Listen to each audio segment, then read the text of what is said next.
Bom dia, é um grande prazer para mim estar aqui. O meu nome é Igor Cavalini Johansen, eu sou professor do Departamento de Demografia e pesquisador do Núcleo de Estudos de População Elza Bercó, da Unicamp. Eu tenho o prazer aqui de apresentar a conferência do professor Jan Kok, da Holanda, da Radboud University. O título da apresentação dele vai ser New Findings in Slave Demography of Suriname. E eu vou contar um pouquinho para vocês a respeito do professor que vai liderar essa conferência. Bom, o professor Jan Kok, ele se dedica ao estudo da família e das trajetórias de vida históricas. Atualmente, o professor está conduzindo um projeto sobre história antropométrica, no qual as alturas de homens no final da adolescência da amostra histórica da Holanda são vinculadas às suas histórias de vida e suas subsequentes trajetórias de vida. Ele também é coeditor-chefe do renomado periódico History of the Family and International Quarterly. Seus principais tópicos de pesquisa incluem história antropométrica, porque os holandeses se tornaram as pessoas mais altas do mundo, a história da formação familiar não conformista, como gravidez pré-nupcial, ilegitimidade, coabitação, casamentos entre parênteses e poliandria, a afiliação religiosa e as transições da trajetória de vida, a história da adoção, a história da migração interna, abordando temas como serviço em ciclo de vida, dispersão de famílias e migração familiar. Professor Jan Kok, thank you very much for being here. You have 40 to 45 minutes for your presentation.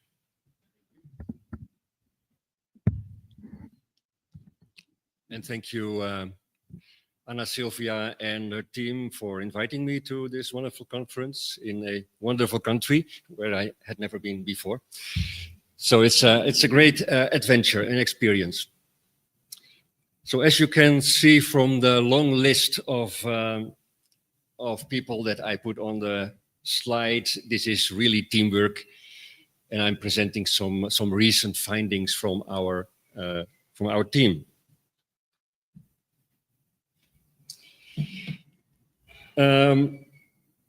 So I will be talking mainly about new findings in the history of health of slaves in the colony of Suriname, your neighboring country. And it's based especially on a book that we hope to publish next year in open access. We think it's very important that our results are published for a wider public. Of course, it's expensive to buy open access rights from a publisher, but this is, I think, important. So on Wednesday, my colleague Koen van Galen, he told us how we made the data set using volunteers, citizen science, handwritten text recognition. And yesterday at the workshop, I explained how students and everybody can download the data and work with it. Today, I'm going to show some of the first results. And please, for us, it's very important that people take up our work, download it, see to improve it, because that's how science works, of course.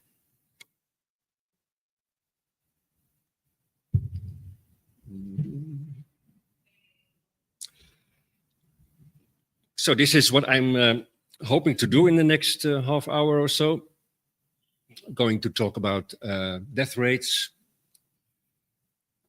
But what we find more interesting than averages are variation in mortality by gender, sex, age, plantation, and so on.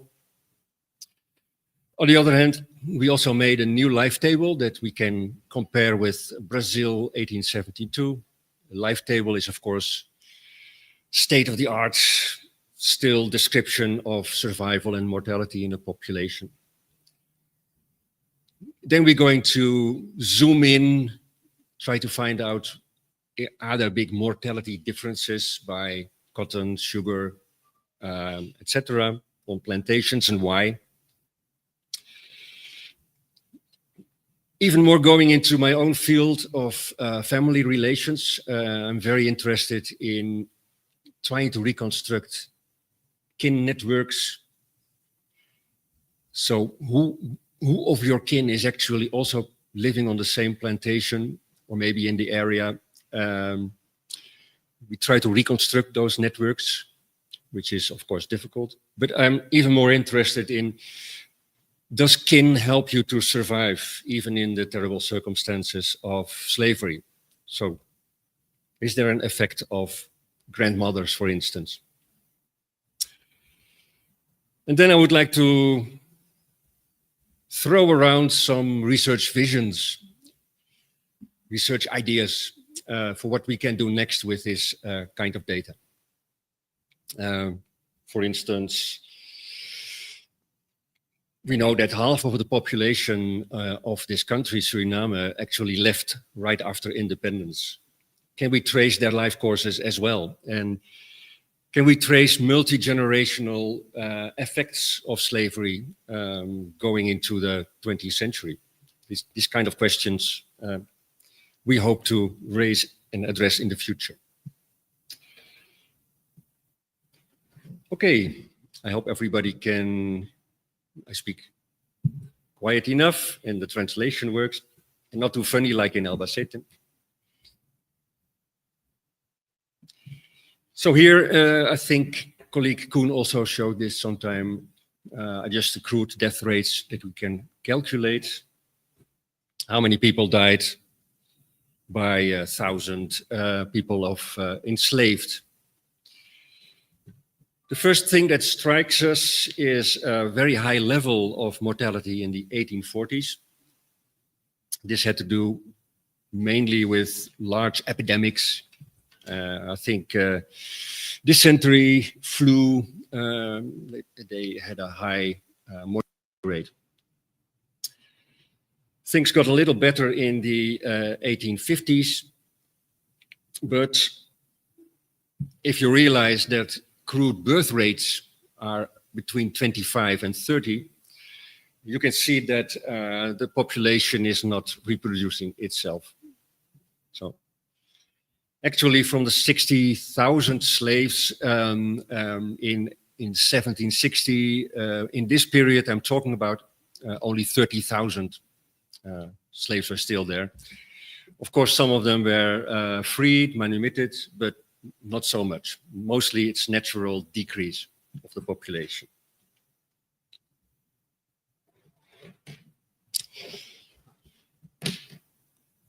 Now we can discuss a lot of averages and medians and means, but we find it more interesting to look at variation, individual variation in survival or health or mortality. And this is why we translate our data into statistical files that you can, on which you can run multivariate regression. Basically saying, studying the likelihood, the chance that something would happen in a person's life depending on individual characteristics, variables. So a first example is this one. Oh, sorry, I still have to compare the crude death rates to the region. As I said, it's in Suriname between 50 and 40, 35. In French Guiana, same periods, as you can see, it's 34 among enslaved. In British Guiana, 31, so slightly more positive. I found Rio de Janeiro in 1850, an average between 33 and 49. So it is not, it is rather similar to the areas mortality rates. Okay, back to multinomial logistic regression. Basically, it's a rather simple approach. You say every person that we observe in slavery can, at the end of the observed period, have 4 different outcomes: still alive and present at the plantation, manumitted, escaped, or died. There are 4 possibilities. You can ask the computer to say, give me the effect of different characteristics on these 4 potential outcomes. So here we see death, escape, and manumission related to staying at the same plantation, still alive. And then we can play around a little bit. Let's see, as expected, people of late adolescence, early adulthood have die less. So everything to the left of such a line is lower mortality, lower chances. Everything to the right is higher chances. So of course, elderly people die quicker, more often. The first surprise here in terms of death is that privately owned slaves, mostly living in the city, actually died a little bit more quicker than enslaved on plantations. This is the first surprise to us. We know that they were actually rented out to work on plantations very often, but apparently their situation was certainly not better than people on plantations.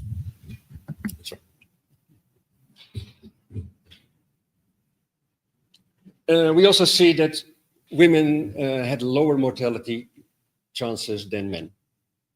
I come back to that later.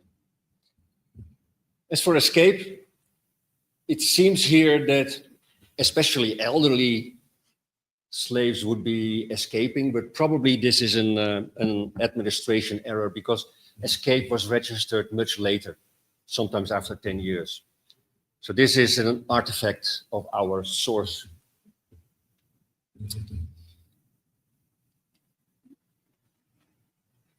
And women escape much less than men, as you can see here.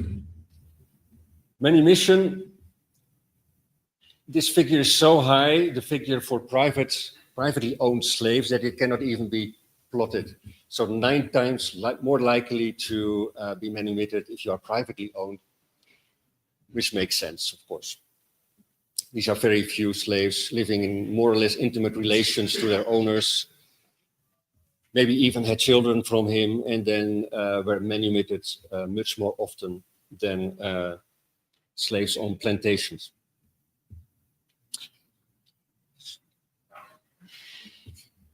Okay, so this is the kind of analysis that I like, of course, but I'm going back to more or less traditional demography by constructing a so-called life table. And this is a period life table.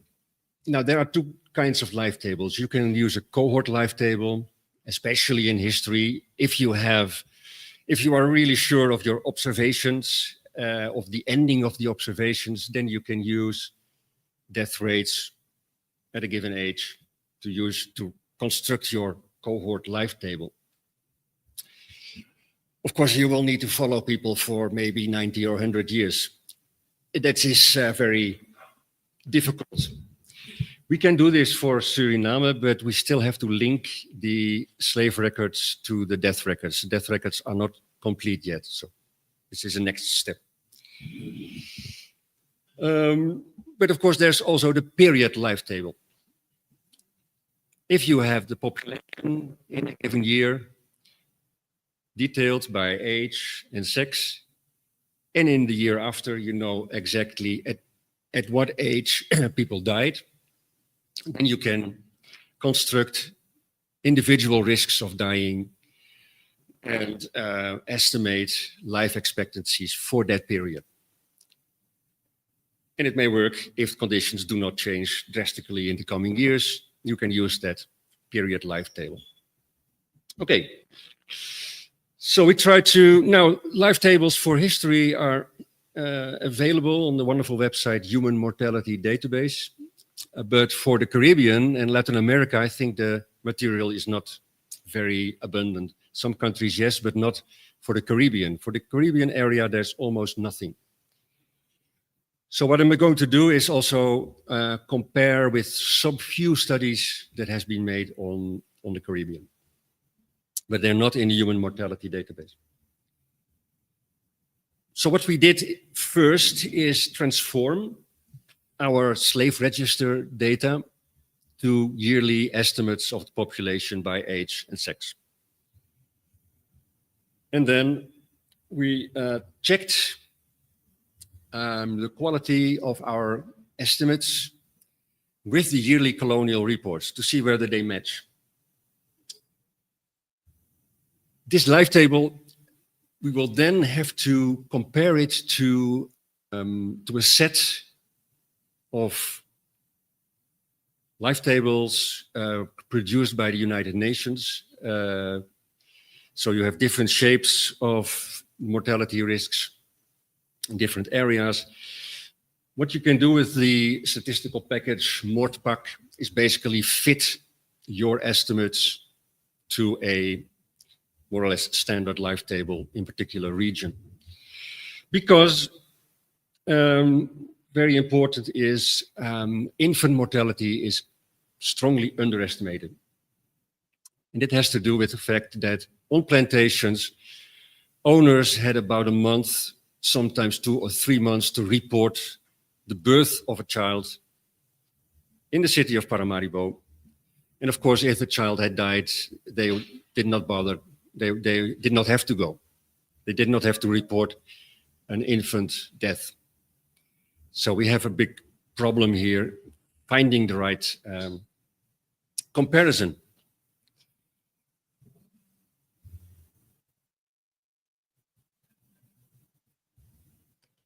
So here is the quality check of our estimated yearly populations in slavery in Suriname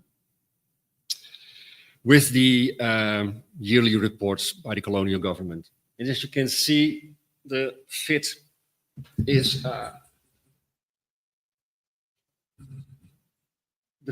quite well. So up to 90% of the population, almost 100% of deaths is the same. Manumission, slightly less. Birth years, a bit more difficult. And especially escapes were not recorded well enough in the slave registers. But we can deal with that. So we have adjusted for all these issues. See how I'm doing. Yeah, good, well. Okay. So what we get is we first made a rough life table based on our slave records data. Then we use MortPack, coming up with an adjustment. And you can see the adjusted rates. It's a little bit unclear here, even for me, I can see. But the new adjustments are these ones. So much lower than you would expect, just based on the data that is in the slave records. Actually, our new estimates of life expectancy at birth for male slaves is 14.5 years. So this is quite shocking, I think. Probably one of the lowest estimations that you will find anywhere. For women, the situation is a little bit better, 22 years at birth. We'll come back to that later. Why is it so more difficult for boys than for girls? But still, of course, the estimations, even for women, are very low. How low are they? And here comes my comparison with the few other life tables that you can find on slavery in this region. So we have Roberts writing in 1952 already on the Guyana slaves. He did not make a difference between men and women. His estimation for the 1820s is 22.8 years of life expectancy at birth. Grenada, 1818, almost 26 years. In Trinidad, the average is 17 for both ages, for both sexes. And the lower bound estimation of Meredith John is like 14. So she really comes, her estimates of Trinidad slaves come in the direction of what we find for Suriname. In Brazil, by D'Amelio, on coffee plantations, estimates something between 18 and 23 for men and 20 and 25 for women. So Suriname is in the direction of the area, but on the lower side. So it's probably one of the worst areas to be enslaved in, I think.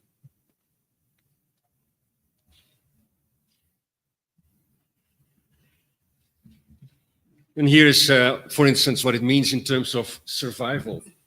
Again, it's a bit difficult to see for me, but no, it's okay. Okay.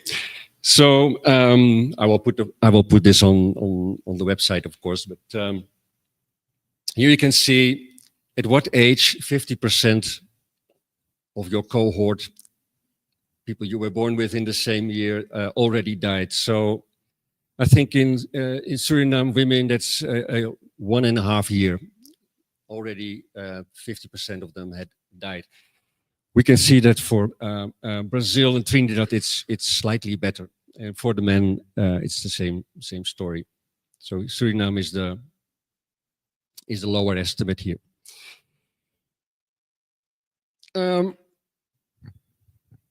Now the question is, why was it a little bit worse, quite a lot worse for boys? And this is not easy to answer. We cannot imagine that they were treated worse than girls. So probably it's a health effect. And what I've been reading, for instance, is this great book by Kippel called The Caribbean Slave, A Biological History. I would really recommend that book to everyone. He's talking a lot about the effects of malnutrition on the health of mother and on children and adults as well. All kinds of diseases, according to him, are actually related to malnutrition, even tuberculosis. People get too cold because they don't have enough fat. What I was thinking also, what I also found is very low sex ratios. So normal sex ratios in a normal healthy population is 105 boys to girls. Here we're talking about 95. Which actually also suggests high stillbirth ratio, fetal mortality, which affected boys more than girls if the mother was very unhealthy. So in the later months of the pregnancy, male fetuses die more often than female fetuses. So if you have low birth ratios, this really tells you something about very bad health conditions of the mother. And also boys are somewhat more vulnerable in the first month of life than girls, according to some biologists. I'm not an expert, but this is worth to consider, to study more about. What is a bit depressing also about these figures is that the 1850s were considered actually to be the most favorable period in Surinamese slave history.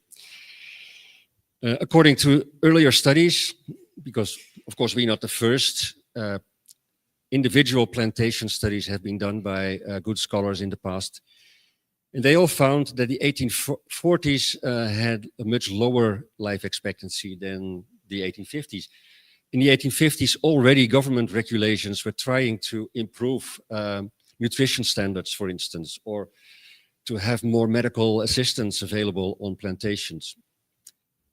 Also, another study about post-emancipation, so the 1860s, suggested that mortality was rising again, mortality of children. Why? Because the plantation owners no longer had an obligation or interest in caring for their workers. I should tell this first. After emancipation, all the slaves were required to stay on the plantations for another 10 years, and they would receive very low wages. So these low wages could not protect children, and the owners also did not protect children. They had no interest in them anymore. So this is why mortality increased actually in the 1860s.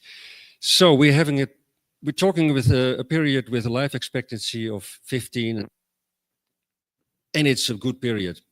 So this is a bit depressing story, but you can see, if I just pick this life expectancy from a recent book by Klein and Vidal Luna on Latin America, you can see life expectancy of Paraguay 23, Mexico 25, Bolivia 25, and Brazil. This is around 1900, Brazil about 30. So the whole area is of course characterized by low life expectancy, but of course for slaves it's even worse. But we have to compare with the area. So in my article about this, we compared with Western Europe, which I think is not that interesting. We should compare with the area itself, if possible.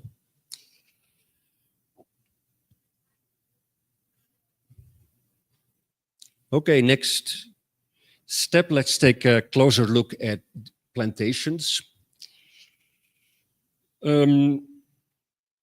So we have different crops in Suriname, of course. There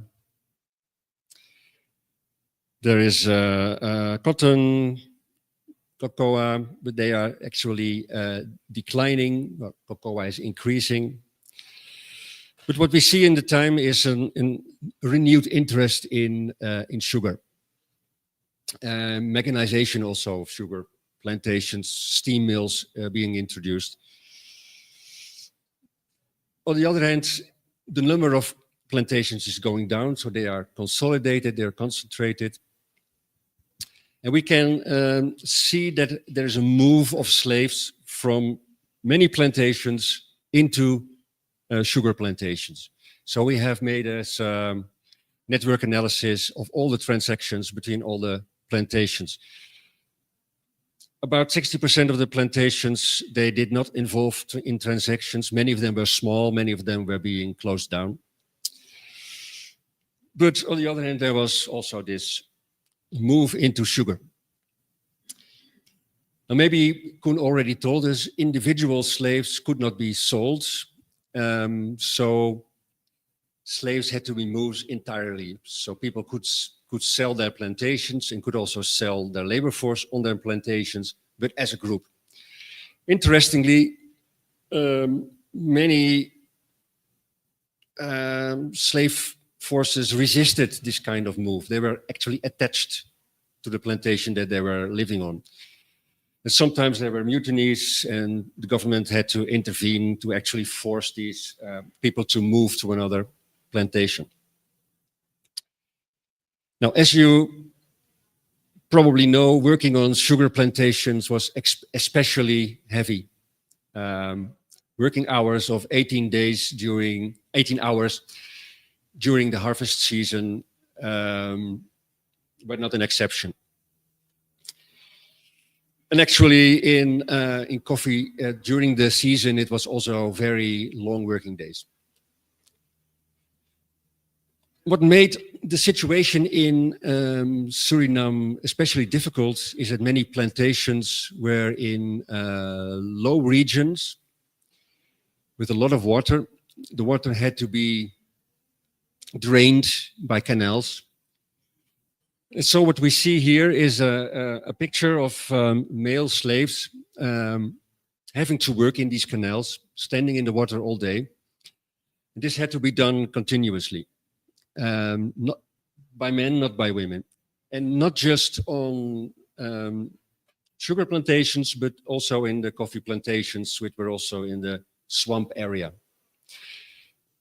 So coffee, maybe I'm not sure about Brazil, but in other areas they were growing on the hills, but not in Suriname. There were no hills, and they were also in the swamps.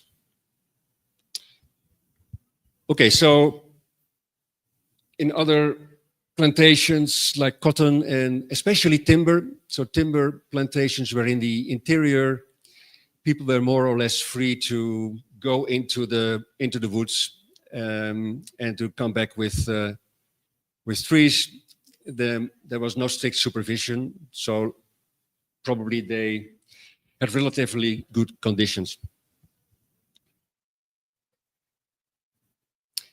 Okay, so here you can see different plantations. They're all very close to the rivers, and then so of course the export could be transported by the rivers to the city. This is a coffee plantation, looks quite neat. So here is the first analysis using a regression of a survival analysis of people living on different types of plantation. We can see that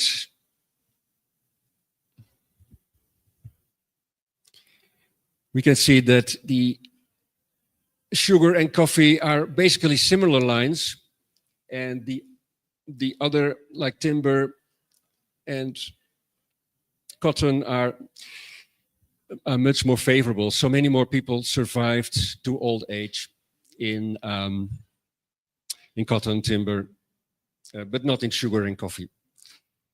And probably it can be explained by what I just told. Labor conditions in sugar and coffee were more or less comparable because of ecological circumstances. Now we can do a full regression by age on this as well. So for little children, there was no difference because they were cared for by the mothers. But from age 5 onwards, when they already had start working, then we can see differences in mortality rates by type of plantation. Interestingly, on small plantations, we see lower mortality.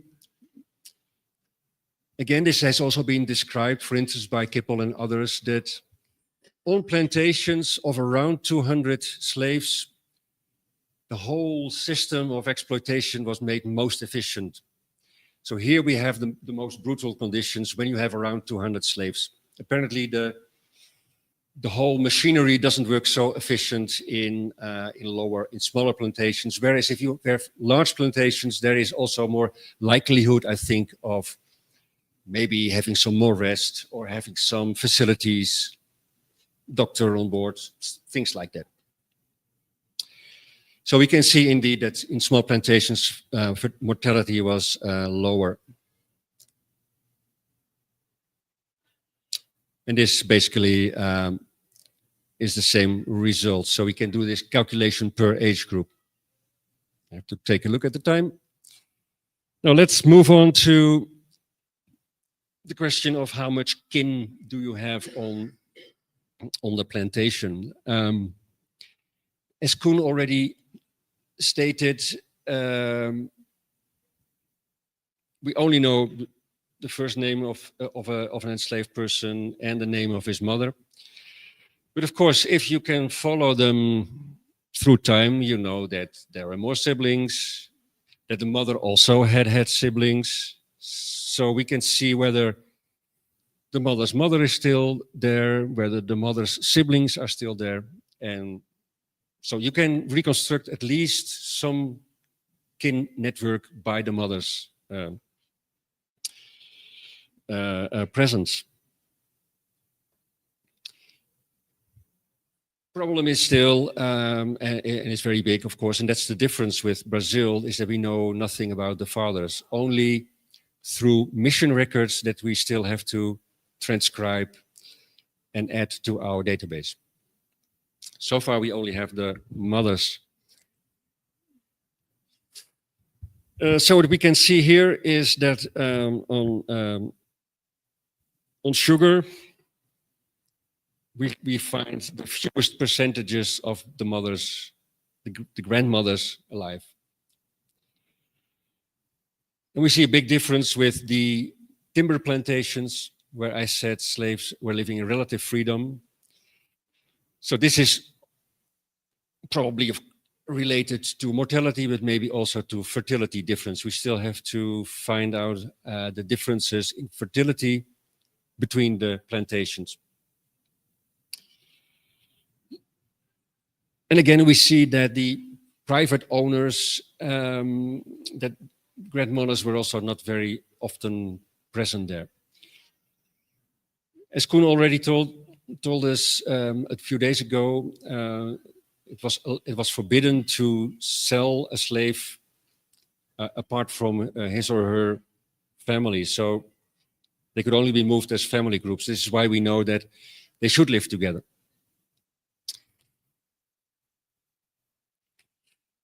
And the same picture arises when we look at and aunts, so siblings of the mother. The lowest on coffee, again, high mortality. The largest number on cotton and timber, and again, very few among private owners.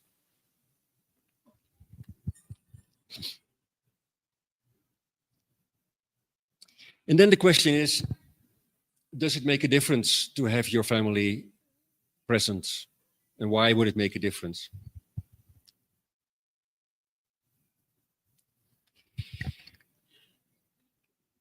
Of course, we have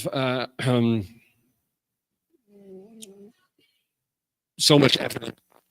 It's incredibly important for the child to have the mother nearby, so we don't need an hypothesis for this, I think. But for the grandmother, there are all kinds of interesting theories around, like biodemography, coming up with their inclusive fitness thesis, the whole idea that women have menarche actually to take care of their grandchildren. So it is actually as if human biology expects grandmothers to help their grandchildren survive, to help the mother with the survival of their offspring. And there are many studies that confirm this. The question is, of course, does it also work on the plantations? And there's even this idea that this is supposedly evolved, that humans want to transmit their own genes or the genes of their family. And actually, maternal grandmothers can be the most sure that their genes are transmitted through their daughter. So they're supposed to be the best grandmothers. For grandfathers, the situation is more difficult. Let's see how it works out. So we have a calculation of the effects of mother's death on the children. So you can see here the column children of 6 months to a year. If the mother died in this period of observation, what is the likelihood, the chance that the child would die as well? Well, as you can see, the chance increases 6 times. So a child is 6 times more likely to die when the mother died, when the child was still an infant. Obviously, the child cannot receive breastfeeding any longer. So this is very high mortality rate. But not surprising, this is what we find in, for instance, Western Europe as well.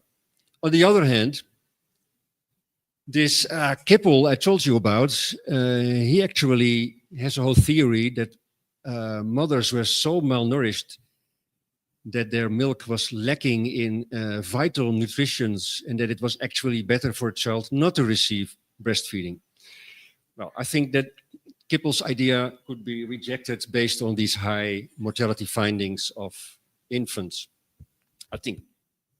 Okay, we have 2 times as high mortality when the child is between 1 and 5 years old and the mother dies, and even a small effect, 40% higher when the child is between 5 and 12 years.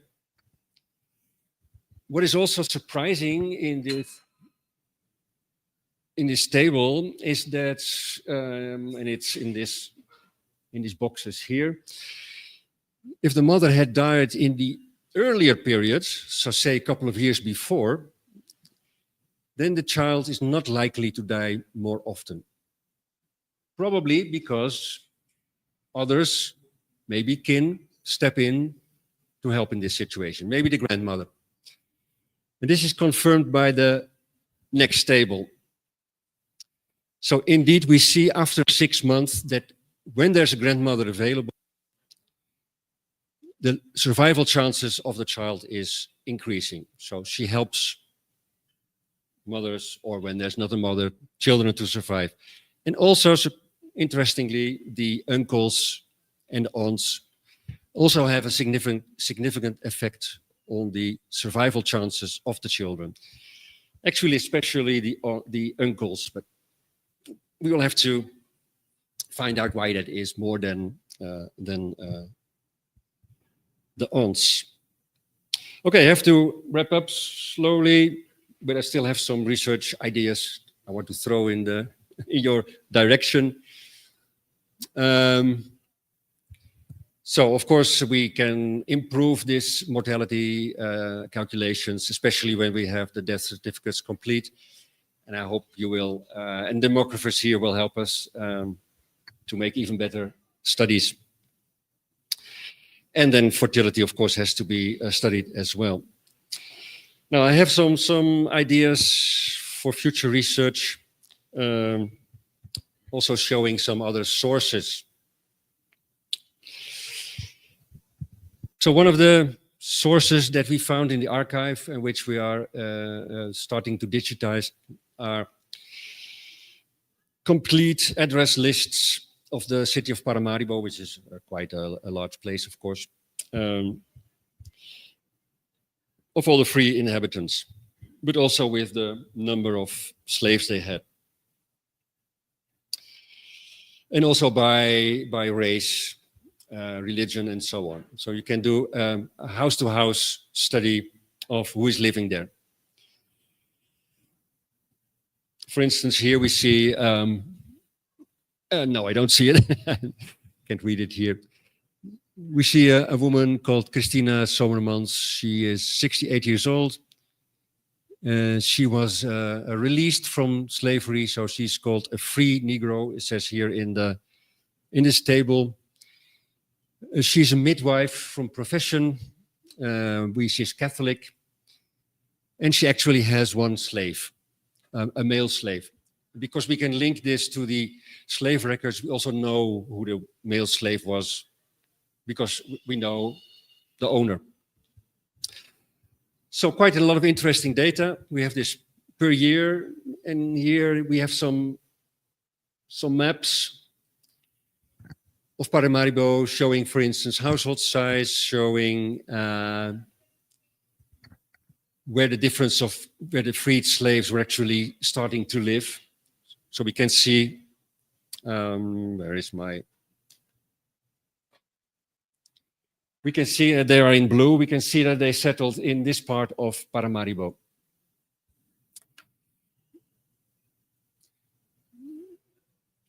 And this is even more detailed. I'm not going into this, but you can see that we have the opportunity to make a new urban history with this GIS plotting of these household records. So we have the what I'm interested in is, of course, the legacy of slavery. How does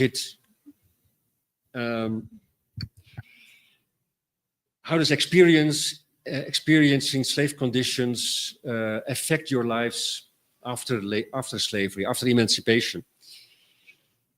So what I explained, we still need to add the mission records to also include the fathers. The fathers may also show up on the birth certificates later on, because then they had to recognize the children. So we can try to make these families complete. And we can again study mortality also after emancipation to see whether the 50s were indeed favorable, or maybe the calculations were wrong. Now, I was really impressed by a recent study of Marie Bijgelman. I think it's all also freely accessible. She studied slave plantations on Martinique and Guadeloupe. And she followed slaves into family life afterwards. And she discovered that slaves who had worked on sugar plantations, so the experienced most extreme forms of exploitations, they had the most unstable families plagued by early death of wife and children.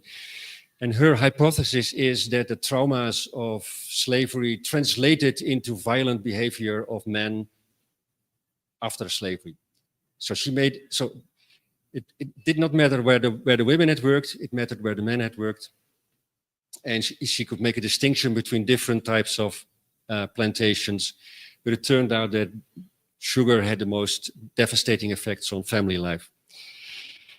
Of course, as you can see in this nice picture here, there are many ways in which experience of slavery can translate it into your own health, like chronic stress.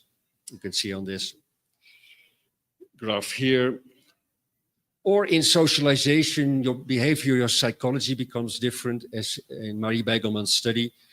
Or there are even effects ill-studied, we call epigenetics. Epigenetic literature says if you experience heavy traumas around a specific critical time window, say between 5 and 10, this will affect not only your own health, but also the health of your offspring. Because it has to do with the way DNA is expressed. It's not DNA itself that changes, but the expression changes, and such an expression change can last for several generations.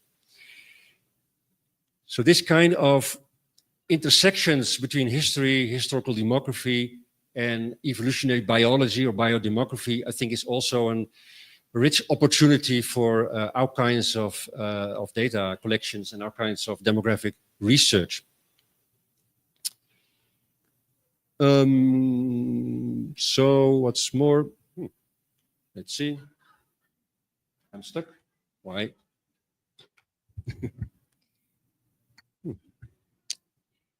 I can't get it. I've just one few slides left.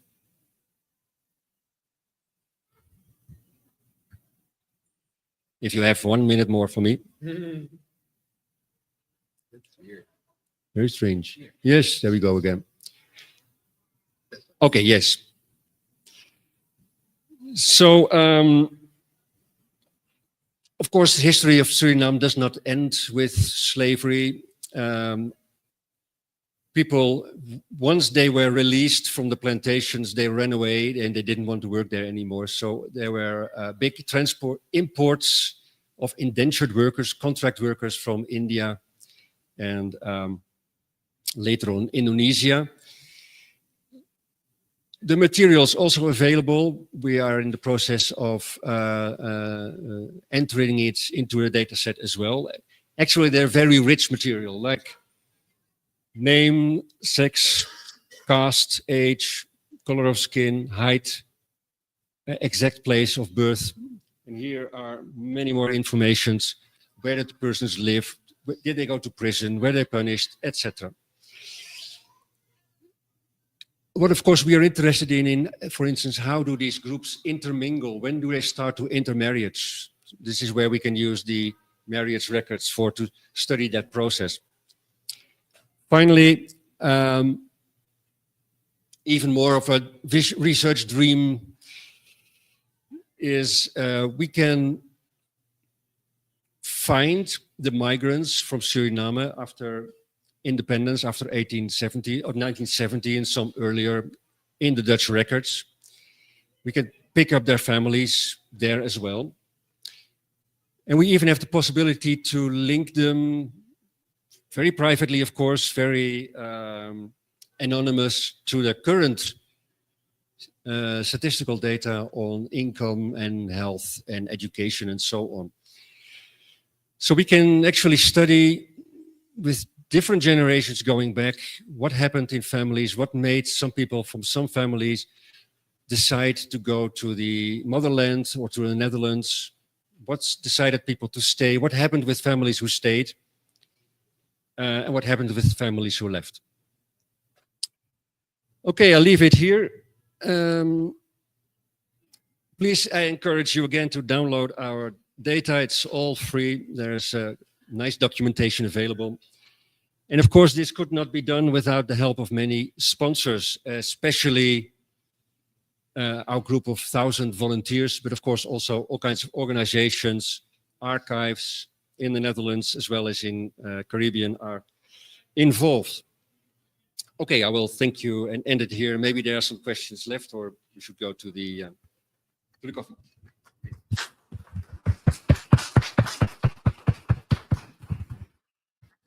Muito obrigado, professor. Thank you very much.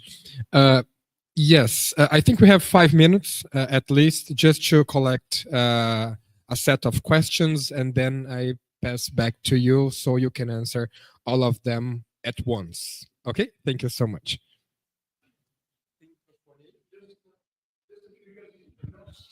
Just a moment. Just a moment. Que sono online, non sei. Just a curiosity, you didn't mention brothers and sisters of individuals. So, I mean, just a curiosity.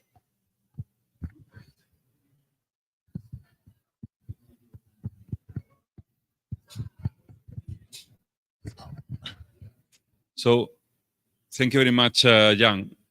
One of the things that I was thinking whenever you were presenting the data on slavery is that one useful thing could be to compare with the work by Steckel, Vogel for the plantations in the US, because they share similar kind of patterns on the things that you were showing. And secondly, they are adding another variable that is height and height growth and child development of the slave children. And that could be probably, you will find it, and you have been doing quite a lot of work on other projects related with that, and that could be really interesting just to do comparison. And then a couple of suggestions for comparison life table, to compare life tables. You have a very nice source that is called Lambda. Lambda is the Latin American mortality database organized by Alberto Paloni, Iran Beltran, and others in Madison. And you can download the data directly from there. And they have 19th century life tables and so on. And they are done with the top methodology. The second thing, there has been developments on the estimation of early childhood mortality with effective data. Apart from UN, you have latest developments done by Michel Guillot from INED and Pennsylvania. That is probably is good to use it, because it's especially thought for this kind of very effective data for areas that there is no, and specifically for periods of time like very sensitive, like neonatal mortality. That is the one that you have problems to register. One more, and I think we close. Okay. Thank you so much. Yes, concerning when you speak of family relationship. Okay. And so the network in which each slave births, etc. You speak of family relationship, but what you intend by family? I mean, for instance, witnesses to baptism. Are they family, and what is this? Where family start or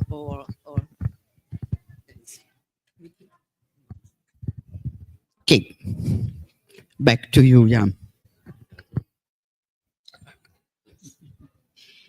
Thank you for these questions. The first remark about brothers and sisters, yes, we should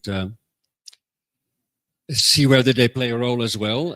We know their ages, of course, so that's indeed a very good suggestion to add the presence of older brothers and sisters. It's very good. I don't know why we didn't do this. Diego asked me to compare with the United States plantations. Of course, we know that their fertility levels were much higher, and I think there are good studies by Hacker, in fact, on new estimations of life expectancy. But in general, the condition on American plantations was better. Probably they invested in reproduction of the slaves more than in the Caribbean. But you still can ask why the Surinamese Dutch were not interested in improving life standards, because they could not import slaves any longer. But I will do so. Heights is difficult because there are not data, but we do have, I think, a militia consisting of former slaves, and they have heights. So there are some anthropometric studies. And I think the next step is to add these militia data sets to our database as well. Of course, we have heights in the immigrant registers, and I think our colleague Björn Kanjer wants to do a study on this shortly. About the Latin American mortality database, is this also covering this mid-19th century, or is it basically? Okay, so I will look it up. It will be interesting to compare. Yeah, so what we have done is the best fit for us was South Asia UN model. But maybe you remember a very good demographer called Hector Maura from, I think he was in Rio. He did some really pioneering work on life tables and life expectancy of slaves. And he actually says, we should not do this fitting with model life tables, because according to him, the mortality patterns of Brazilian slaves or Latin American slaves was atypical. So he was actually critical, but he recently died, and I did not find his. We don't know where his material is. It would be really interesting to see if someone finds Hector Maura's data sets to actually check. But he has an interesting methodological paper on Brazilian slaves. Families and what we can do with witnesses. Of course, we have no godparents in Protestant church. We have maybe there are in godparents in a small Catholic group. We do have the witnesses on the birth certificates. Sometimes they are friends, mostly they are office clerks, but the relation is stated. So we can certainly try to find out not only family, but also networks of friends using certificates. Most interesting, I think, are the marriage records, because then you would normally bring your family or your friends to be a witness at the marriage. I have not inspected the marriage certificates of Suriname to see whether we can actually use these witnesses to reconstruct the friend network, but certainly a good suggestion. Okay, and I think it's your turn now for the for the speech. So with that, I think we can close because we do not have more time to extend our discussion, unfortunately. So I'd like to thank you very much with a round of applause.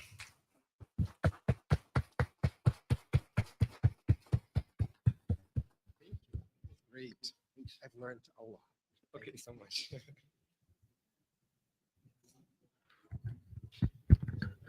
Pessoal, a gente, pela programação, a gente continua direto e o coffee break vai ser depois da intervenção da professora Simona Ceruti, tá bem?